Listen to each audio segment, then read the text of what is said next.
I'm Winston McLovin for Radio Free Winlove, and I'm here at the Kootenay Yoga Festival with my friend Danya Buac. Nice to meet you. I hope I said that properly. I mean, nice to see you again, my friend. Yeah, nice to see you too. And you said it great. Oh, good. Yeah. I guess I'd start with where we met, because you're one of these people who came through. I live right in Winlaw here, and we have a little seasonal rental space on the property, and came strolling through the yard and lived for a little while, and what a lovely addition to the property you were. And I know that you do a lot of traveling, and you do a lot of yoga, and you guide other people in their practices too. So we could just dive right into your place here at the Yoga Festival and what you've been up to.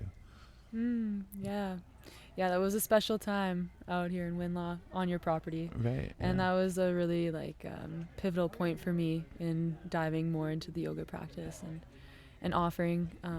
So I'm super thankful for you and Jess for that time. Yeah, that's good. And Garnet.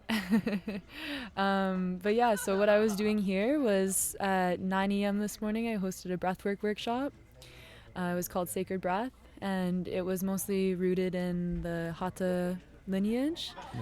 So we practiced traditional Hatha pranayama practices and ended with a yoga nidra. It was pretty magical at 9 a.m. The grass was still dewy and the sun was just coming up through the trees, and it was pretty beautiful.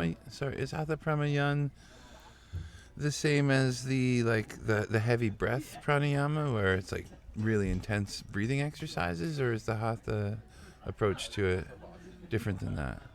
So the Hatha is looked at as like one of the original schools of yoga, right. And the ones that you're thinking of, I think you're thinking of like Kapalabhati, so the breath of fire, yeah. That is a Hatha kriya. It's a type of self-cleansing tool, but yeah, that is rooted in the Hatha lineage, and we did practice that this morning. And what other ways is pranayama expressed that you're working with? Well, this morning in particular, we practiced 6 different types. Right. So we practiced, I think 6. We did Ujjayi, which is the victorious breath. They're commonly known as ocean breath. Right. Then we did Kapalabhati, the breath of fire. Then we did Bastrika, so that's the bellowing breath, so forceful inhale, forceful exhale. Right. And then we did Anulom Vilom, so that's the alternate nostril breathing. Right. Also sometimes called Nadi Shodhana. Yeah. And then Brahmari breath, which is the bumblebee breath. So that's when you plug your ears and you hum. Right. Yeah. So how many was that? 5, 6? 5, 6? Anyways, yeah. Someone else mentioned that last one on one of our earlier interviews, that it affected them nicely. Oh, yeah. Nice. Yeah. That tends to be a favorite. If I know anything about the breathwork side of things, it brings you really quickly into a different state. Mm-hmm. Like it really, you start changing the intake of oxygen and carbon dioxide and the rhythms of your body in those ways. It really takes you out of your standard thought shapes, and you get high from that stuff in a way, other than it's not the same high as say something else, but it really takes you out of your previous state when you fall into those practices. It does, yeah. And it can take you to that level of high. There's certain practices that can take you like to out of body experiences or whatever, but right. These ones that we were practicing today are much more accessible, let's say, and easy for beginners to practice, and that's why I picked those ones. And yeah, it does bring you to a different state, and breath work in particular I find very potent, because the breath is something that happens involuntarily, right, or voluntarily. It's one of the few bodily functions that does that, right? So it's kind of a portal to like the subconscious realms of who we are. And so when we start to connect with the breath, it removes those veils that sometimes like cover our inner truth or our inner light, if you want to call it that, and connect more to that awareness or that presence or the mindfulness, right? So checking in with yourself through means that you can get there. Yeah. You can't make your heart beat a certain way, but you can definitely access your breath. Yeah. There are some yogis that do say that they can stop their heart. Wow. So Krishnamacharya was one of them.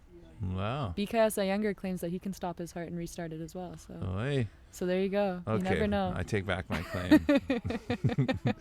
I can't start or stop my heart at will, but as of right now, I probably would just choose to keep it going. Yeah, I think that's a good choice. Good. Yeah. What else have you enjoyed about the Kootenay Yoga Festival when you've been here? It's been a beautiful community. So I did the breath work this morning, and then I'm also offering body work here. So I've been just across the lot from you guys all day offering integrative body work, and I've gotten to meet a lot of people in an intimate level in that space, which has been really nice. Oh, that's so great. Yeah. How do people access your work in the world outside of the festival? So right now I am offering my body work and one-on-one workings out of a space in Nelson. Right. But I'm actually I live just 2 minutes away from here on Barbados, and I'm building a healing dome. Oh, and nice. Yeah, I got gifted a dome set from the Magidome people. Right. And so I'm building a dome there, and I'm going to be offering more healing sessions and one-on-one sessions out there.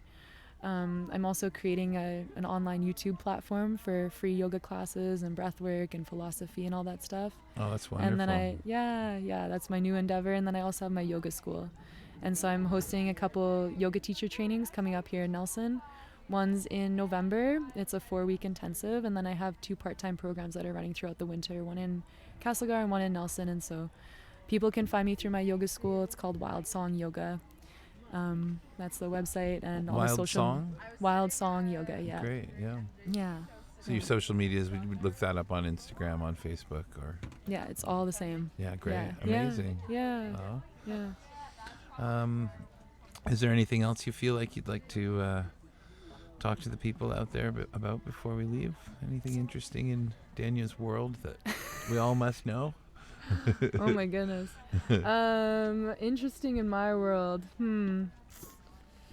Last night I was playing around with some recipes, and I made the best banana bread with blueberries and chocolate from Viva Cacao. Oh my goodness. And I ate it, and I came over here with the intention of sharing it with you guys, but I ate it on the way over. I'm really sorry. So Next time. Well, it's been great to talk to you. Yeah, you too. Have a moment to share. Yeah. Yeah, well, this is a really great space to sit down and enjoy people and just dig a little deeper. And thank you for your work in the world. Yeah, you too. Yeah. Feels good to know you. Yeah. We're here on behalf of Radio Free Winlove at the Kootenay Yoga Festival, and it's just so good to be here. What a great day it's been.